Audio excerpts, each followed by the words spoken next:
जो आज हम लोग स्टार्ट कर रहे हैं एक पॉडकास्ट और इसमें हमारी एक टीम है जो यंग टीम है, मतलब काफ़ी जवान टीम है। ये यंग टीचर्स हैं हमारे। बेसिकली हमारे पास इस तरह से 3 सेट्स ऑफ फैकल्टीज़ हैं देहरादून में। तो इसमें फिजिक्स में शिवेश सर हैं और केमिस्ट्री में भूपेंद्र सर हैं और बायोलॉजी में पंकज सर हैं। इनकी टीम आज आपके साथ इंटरेक्ट करेगी। थोड़ा सा ये जो पॉडकास्ट हमने बनाया है ये नॉमिनल सा एक एक कन्वर्सेशन में बनाया है, सो दैट एक नॉर्मल कन्वर्सेशन जैसे बच्चों का होता है आपस में सब्जेक्ट को लेके, वैसे ही ये पॉडकास्ट होगा। एंड आप आखिरी तक देखना, बिकॉज बहुत बड़ा नहीं बनाया हमने, 15-20 मिनट का हो सकता है ज़्यादा से ज़्यादा। So it will give you lot of insight and after that आप इस पर कमेंट भी करिएगा और चैनल पे फर्स्ट टाइम आए हैं तो सब्सक्राइब करके ही जाइएगा और कमेंट करिए और बताइए आप क्या चाहते हैं। आप इस तरह से कुछ वीडियोस और चाहते हैं, क्योंकि एक सेट ऑफ फैकल्टी जो हमारी है उनके साथ भी एक पॉडकास्ट आने वाला है मे बी नेक्स्ट 2 डेज में और 3 डेज में। तो अब मैं over to all these 3 faculty कर रहा हूँ, आप उनकी बातें सुनिए। ठीक है, आज का पॉडकास्ट बच्चों हमारा आपके लिए है कि जब बच्चों को पढ़ाते हैं तो हमें बहुत ज़्यादा ये प्रॉब्लम्स बच्चों से सुनने को मिलती है कि सर हमसे फिजिक्स नहीं हो रहा, सर हमारा कंसंट्रेशन बार बार टूट जा रहा है, सर हमारे पास कोई इफेक्टिव रिवीजन प्लान नहीं है। तो आज का पॉडकास्ट बच्चों हमारा इन्हीं सब टॉपिक के अराउंड रिवॉल्व करेगा। मेरा नाम शिवेश शुक्ला है, मैं फिजिक्स पढ़ाता हूँ। आपका नाम भूपेंद्र सर है, आप केमिस्ट्री पढ़ाते हैं। और आपका नाम पंकज खरबंदा है, सर बायोलॉजी पढ़ाते हैं। तो आज के डे में हम सब्जेक्ट बाय सब्जेक्ट शुरू करते हैं। मैं पहले शुरू करता हूं फिजिक्स से। ये आपको समझाने की कोशिश करता हूं कि अब जो भी 54 डेज हमारे पास बचे हैं उनको हम इफेक्टिवली कैसे यूटिलाइज करें। तो मैं जब भी फिजिक्स पढ़ाता हूं मैं हमेशा एज अ फील करता हूं कि फिजिक्स जो है हमारा वो एक अटेंशन सीकिंग सब्जेक्ट है।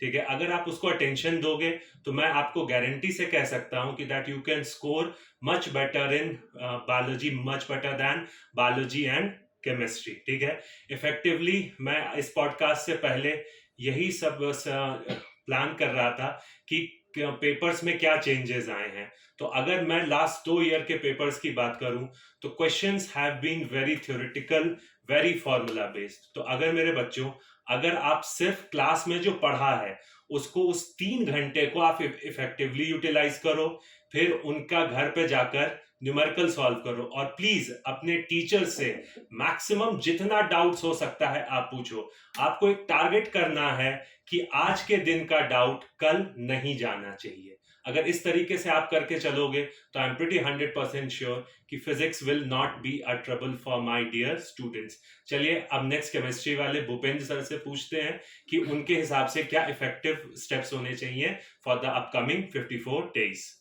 सर मैं इस बात से आपसे थोड़ा सा खुश नहीं हूँ कि आपने बोला कि फिजिक्स ही, मतलब आप बोल रहे हैं कि फिजिक्स केमिस्ट्री और बायो वाले भी है, हम लोग थोड़ा सा हमारे लिए भी थोड़ा सा रखिए। और दूसरी बात ये है कि सर आप माने ना माने रैंक तो केमिस्ट्री ही लेके आएगी।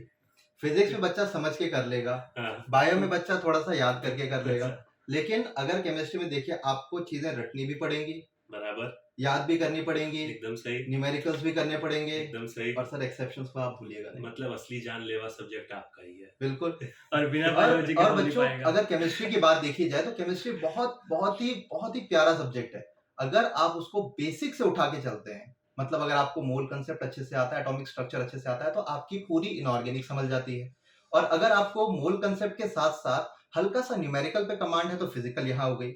11th बेटा, 11th न्यूमेरिकल के लिए, सॉरी ऑर्गेनिक के लिए 11th जान लगा दो 11th में। एक भूपेंद्र सर 11th में बच्चे ऑर्गेनिक से बहुत डरते हैं।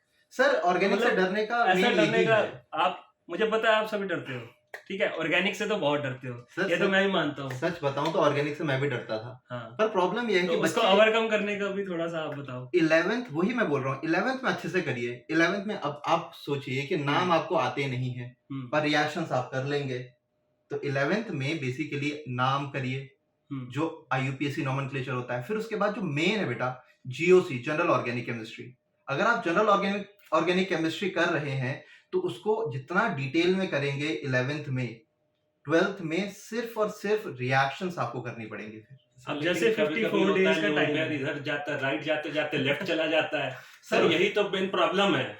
सर वही बेसिक, ये बच्चे की मेन प्रॉब्लम है, आपको इसके बारे में थोड़ा सा बताइए। ऐसी ऐसी बात नहीं है सर, आप हाँ। पूरा केमिस्ट्री को गलत फ्रेम में लेके, केमिस्ट्री को हाँ। पढ़ना जितना मुश्किल लगता है एक्चुअल में उतना है नहीं, आपको स्टिक टू द बेसिक करना है। आपको जैसा हम बोलते हैं, जैसे स्टेप बाय जैसे आईयूपीएसी किया, फिर उसके बाद आइसोमेरिज्म किया, फिर उसके बाद जीओसी की, फिर रिएक्शन मैकेनिज्म पे पहुंचे। ऐसे नहीं कि पहले ही सर हम सबसे पहले हमें प्रीवियस ईयर करवा दीजिए बस फिर हो जाएगा। प्रीवियस ईयर से तो हो ही नहीं पाएगा कभी, वो तो हम भी जानते हैं। चलिए ठीक है, तो सिर्फ इतना मैं बोल रहा हूँ कि आप stick to the basics, NCERT को मान के चलिए, एनसीईआरटी के स्टिक करके चलिए। एनसीईआरटी में जो भी चीजें दी है लाइन बाय लाइन, इनऑर्गेनिक के लिए ऑर्गेनिक में न्यूमेरिकल लगाई, फिजिकल में न्यूमेरिकल लगाइए, और ऑर्गेनिक सर में एक आपको इंटरप्ट करने के लिए सॉरी, अब जैसे 54 डेज रह गए। जी सर, तो 54 डेज में उसका कुछ प्लान मेथड बता सकते हो सर? सर प्लान मेथड तो सिंपल है। सबसे पहले आप क्या कीजिए, फिजिकल के फॉर्मूलेज एक जगह पे लिख लीजिए, और डॉट, फॉर्मूला ही महाभारत है ना? नहीं सर, फॉर्मूला तो फिजिक्स में भी करना पड़ता है। अब जैसे फिजिक्स में एटम्स एंड न्यूक्लियाई है, पूरा एटॉमिक स्ट्रक्चर अगर आपने कर लिया तो फिजिक्स में एटम्स एंड न्यूक्लियाई खत्म कर लेंगे। बिल्कुल सही बात, ठीक है। बायो में अगर बायोमोलिक्यूल्स को देख लीजिए, बिल्कुल, तो बायोमोलिक्यूल्स अच्छे से कर लिया तो केमिस्ट्री में बायोमोलिक्यूल्स हो गया।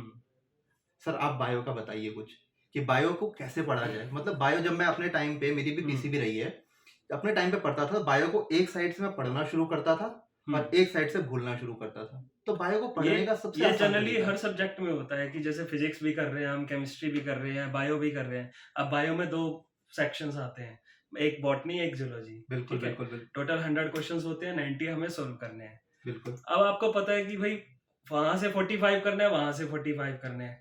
अब बच्चों को बेसिकली प्रॉब्लम कहाँ से आती है? बॉटनी में। ये आपको भी आती होगी, हमें भी आती है, नेचुरली आती होगी, ये नेचुरल है। अब बॉटनी में क्या है कि अगर हम प्लांट को, अब जैसे एग्जांपल्स हैं, एग्जांपल्स बच्चों को याद ही नहीं होते।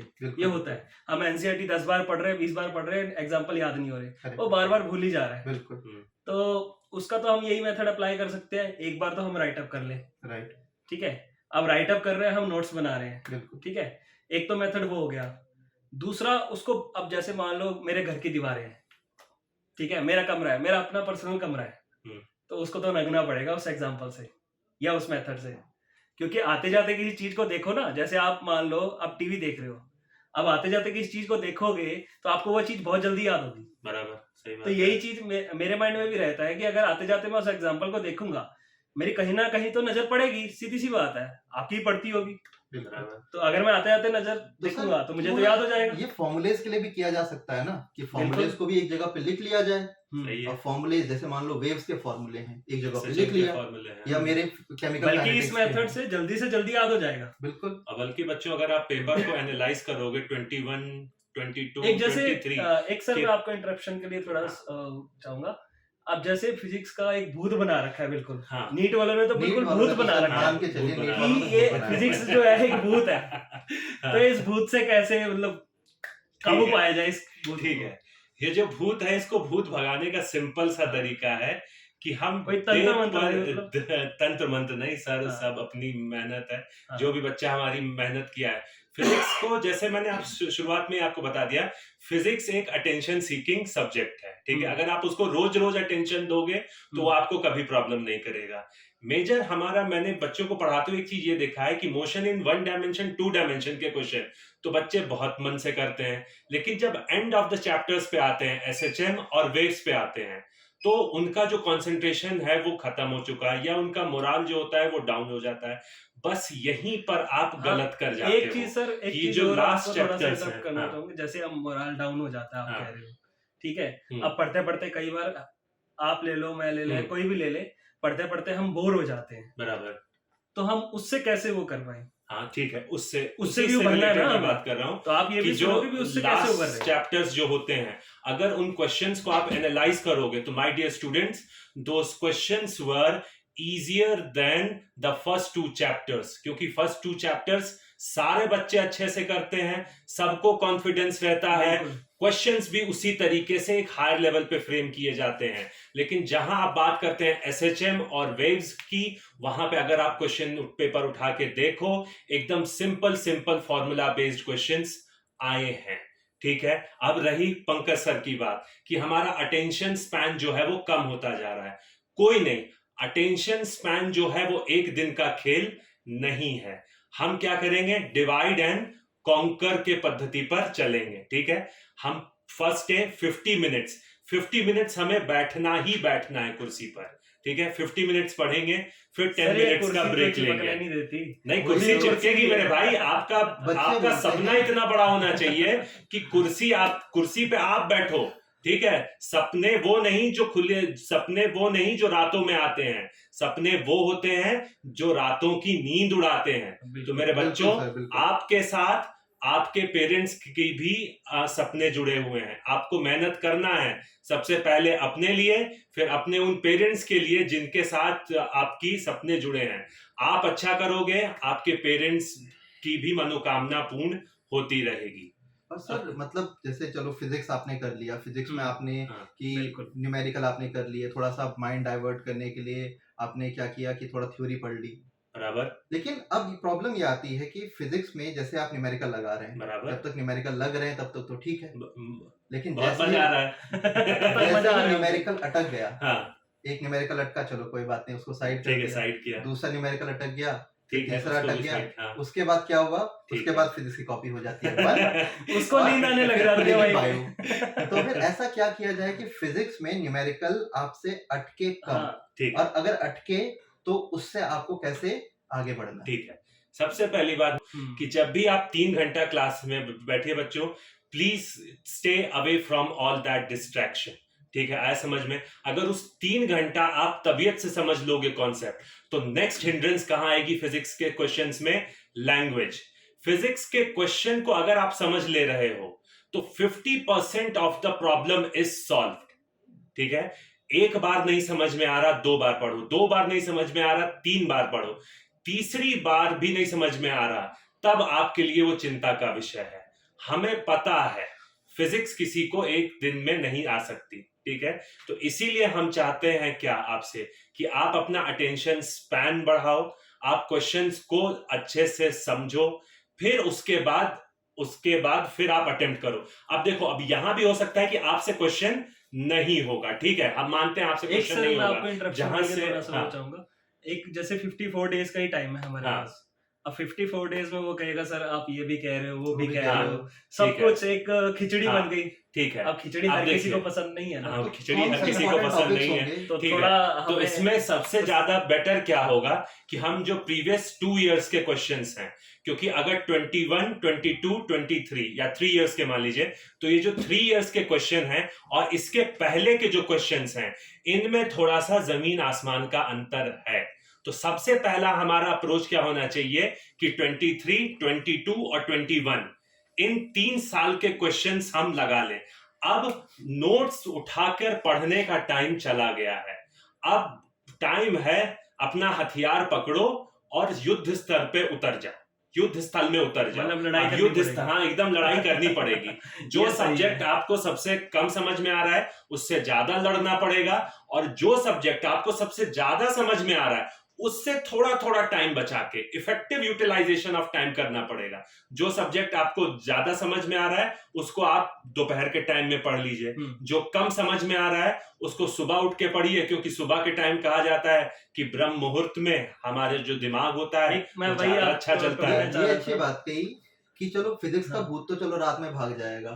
अब जो बायो का जो 90 क्वेश्चंस हैं, 100 क्वेश्चंस आते हैं जिसमें से 90 करने होंगे। बिल्कुल। अब 90 में से 11th का जो पोर्शन है, जो अभी हमारे 12th वाले बच्चे होंगे तो बोलेंगे सर 11th का तो हमें याद नहीं है, और बॉटनी ज्यादातर 11th में है मैक्सिमम। बिल्कुल। तो फिर इस चीज से कैसे डील किया जाए कि जो 90 मार्क्स है उसमें से कम 70, 80 मार्क्स। सबसे पहले तो भाई जो आपके अपने नोट्स हैं, ठीक है, उसी को अपना गुरु मानो। फिर एनसीईआरटी बुक, आपके पास बहुत कुछ है पढ़ने के लिए, तो आपके नोट्स, आपका एनसीईआरटी बुक, अगर आप उसको अच्छे से फॉलो करते हो तो उससे ओवरकम हो सकता है। मतलब हम ये है कि टेंशन फ्री हो सकते हैं। अब ये है कि अगर हमें बिल्कुल कुछ नहीं आता और +1 हम पढ़ने जा रहे हैं तो टाइम तो लगेगा। बिल्कुल, ये बात तो सही है, लेकिन ये है कि डरना नहीं है कि हमें कुछ भी नहीं आता, अब हम क्या करेंगे, 50 दिन ऐश करते हैं, ऐसा नहीं करना। क्योंकि सर अगर बच्चों ऐसा नहीं होता है, बच्चों बॉटनी में सबसे ज्यादा अगर मैं अपनी देखूं तो सबसे ज्यादा मुझे डर लगता था प्लांट फिजियोलॉजी से। हाँ, ये सभी को लगता है, ये जनरली सभी को होता है, आपको भी होता है। बहुत सारे चीज दिक्कत करती है। तो सबसे ज्यादा इंपॉर्टेंट टॉपिक्स कौन से, अगर आप बता दे बच्चों के लिए भी थोड़ा हेल्प। जैसे इंपॉर्टेंट टॉपिक्स के लिए अभी हमारे पास नेक्स्ट वीडियो भी आएगी, तो हम उसके बारे में भी बताएंगे धीरे धीरे, मतलब सारी चीजें लॉन्च करेंगे। जी जी जी जी। तो अभी फिलहाल हम इस बारे में तो अभी ये डिस्कशन कर रहे हैं 54 डेज में हम कैसे कवर अप जल्दी से जल्दी कर सकते हैं। बिल्कुल बिल्कुल बिल्कुल। तो अभी आपके पास वो वाली वीडियो भी आएगी। ओके ओके, तो नेक्स्ट वीडियो में उस चीज की बात करेंगे। बिल्कुल वीडियोस में। तो फिर अब अगर मैं केमिस्ट्री की बात करूं बेटा लोग, तो फिर देखो सबसे इंपॉर्टेंट चीज है प्रीवियस ईयर। जैसे हमारे सर ने कहा कि केमिस्ट्री में प्रीवियस ईयर, जैसे फिजिक्स में प्रीवियस ईयर, तो केमिस्ट्री में भी प्रीवियस ईयर करो। अब ये एनालाइज करना इंपॉर्टेंट है कि किस टॉपिक से कैसे आ रहा है। जैसे ऑर्गेनिक से आपको पता है कि एरोमेटिसिटी का क्वेश्चन पक्का आएगा, ठीक है, पक्की बात है कि एरोमेटिसिटी का एक क्वेश्चन बैठता है। या ऑर्डर, एसिडिक स्ट्रेंथ का ऑर्डर, बेसिक स्ट्रेंथ का ऑर्डर, है ना, स्टेबिलिटी का ऑर्डर, वो कैसे आएगा। और assertion reason, sir assertion reason एक ये सर, मतलब आप मान के चलिए आधे बच्चे असर्शन रीजन से आपको टोकना चाहूंगा। एक ये IUPAC वाले तो हमारे तो आप भी समझते हो कि उसमें लग जाते हैं। नहीं सर, IUPAC पता नहीं पैरा पहुंच जाता है, गामा पहुंच जाता है, कहाँ पहले से तीसरा, तीसरे से चौथा, उसके लिए आप ये दोनों बायो फिजिक्स मिलकर मेरे एक्सेप्शन कर रहे हैं, ठीक है, ये गलत बात है बिल्कुल नहीं, ठीक है। सिर्फ IUPAC नोमेनक्लेचर आप अच्छे से करेंगे तो आपको ortho, para, Meta, tert butyl, isobutyl, pentyl, neopentyl सब। कई बार ऐसा होता है ना सर, वो टेंट तो कार्बन एंड इट्स कंपाउंड में जैसे था उसमें, तो उसमें कई बार वो कवर अप ना करके तो सीधा प्लस वन में आ जाता है। सर प्लस वन छोड़े, सीधा प्लस टू में ऐसा भी केस होता है, पढ़ना शुरू करेंगे। तो ऐसा नहीं होता बेटा, आपको हर एक चीज स्टेप, जैसे स्टेप बाय स्टेप। और प्रीवियस अब तो बिल्कुल टाइम नहीं है अगर देखा जाए, सिर्फ आप इंपॉर्टेंट टॉपिक्स, नया कुछ मत पढ़ो। अगर मेरी मानो तो नया कुछ मत पढ़ो, जो आपने पढ़ लिया है। आई होप आपने 80-90% कवर कर लिया। सर पढ़ाई तो कम है अगर पढ़ा कम है बेटा तो फॉर्मूला बेस्ड सेम फिजिकल में आपका क्वेश्चन गलत नहीं होगा। जो पढ़ रहे हो वो बहुत अच्छे से पढ़ो और क्वेश्चंस लगाओ, क्वेश्चन से ही आपका मोरल अप या डाउन होगा।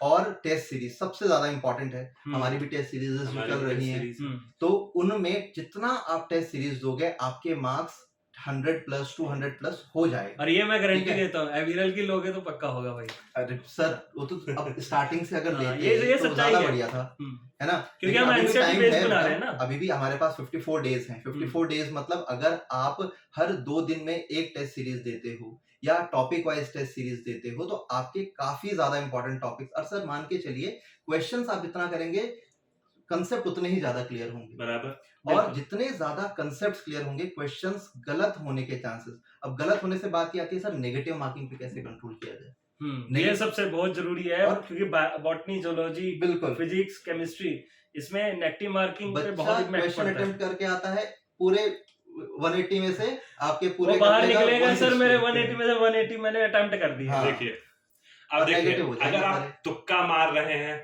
तब तो अलग केस है, ठीक है, लेकिन अगर माइनर मिस्टेक्स जनरली हम करते कहाँ हैं, माइनर मिस्टेक या सिली मिस्टेक हम उन्हीं क्वेश्चंस में करते हैं जिसमें हमें लगता है कि इस टॉपिक में तो हम बहुत कॉन्फिडेंट हैं, इस टॉपिक में तो हमें सब आता है, ठीक है। तो अब देखिए, अब वहां लैग क्या किया, वहां लैग क्या किया, आपकी प्रैक्टिस, ठीक है बच्चों। मैं अपना पर्सनल एक्सपीरियंस बता रहा हूं, मैं जो भी क्वेश्चंस, जो भी एग्जाम्स, टेस्ट दे के करता था, वो जो 3 घंटे का खेल है ना, वो एक साइकोलॉजिकल खेल है। अगर वहां साइकोलॉजिकली आप जीत गए तो आप पार हैं। जब आप टेस्ट सीरीज देते हो तब आप कई वैरायटी ऑफ क्वेश्चंस से गो थ्रू होते हो, तो जब वही क्वेश्चंस आपको वहां पर एग्जाम्स में मिलते हैं तो आपका कॉन्फिडेंस बढ़ता है, अरे ये तो मुझे आता है, ये तो मैं कर लूंगा। अगला देखा, अरे अगला ये तो मैं कर ही लूंगा, ठीक है, अगला देखा ये तो मैं कर ही लूंगा। तो इस तरीके से जो आपका मोरल बूस्टअप होता है, तो उसमें क्या होता है कि कई बार जो क्वेश्चंस आपसे नहीं भी होने वाले थे वो भी हो जाएंगे। तो टेस्ट सीरीज का एक और इंपॉर्टेंस आपने देखा कि आपकी एक पॉजिटिव थिंकिंग, एक पॉजिटिव साइकोलॉजी बिल्डअप करती है, जो नीट यूजी के हर्डल को आराम से पार करने में आपकी हेल्प करती है, ठीक है। और बाकी अगर अभी भी मेरा कोई बच्चा है जो अभी भी जिसको ऐसी जरूरत लगती है कि उसको हमारे हेल्प की जरूरत है, तो हमारा क्रैश कोर्स लॉन्च होने वाले ही है, हमारे टेस्ट सीरीज चल रहे हैं। प्लीज हमारे साथ एसोसिएट हुइए, प्लीज हमारे साथ आके हम दोनों लोग मिलकर एफर्ट करेंगे, हम दोनों लोग मिलकर मेहनत करेंगे। और वो मेहनत किस लिए होगी, ताकि आपका अच्छे से अच्छा रिजल्ट आ सके।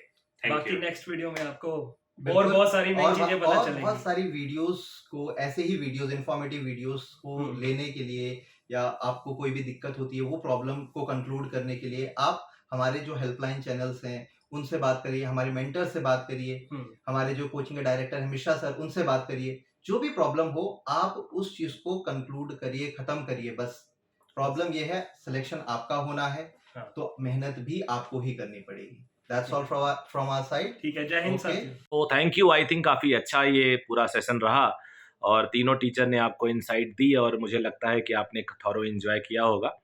इसका फीडबैक जरूर दीजिएगा और जल्दी ही हम इंपॉर्टेंट टॉपिक्स, क्वेश्चन, कुछ इस तरह से और भी कुछ वीडियोस आपके लिए लेके आएंगे। तो thank you very very much. Bye bye, take care.